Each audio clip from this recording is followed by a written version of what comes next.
พ่อแม่พี่น้องเบิ่งกรุงเต้นดัก10หลังนึงเด้อนี่พิสาหน้าเจ้าของพวกสาบ่มันบ่เลี้ยงกุ้งนี่ค่ะ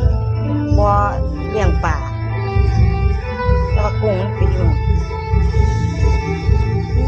10หลังกุ้งดัก10หลัง2 กิโลสั่งเบิ่ง2 กิโลเป๊ะ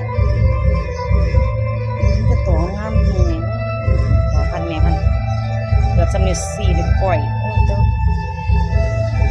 สุดยอดใหญ่มากเลยสวยงามคักงามแม่อ่อนสดงามแฮะก็ตัวหน่อยคนตัวใหญ่นึง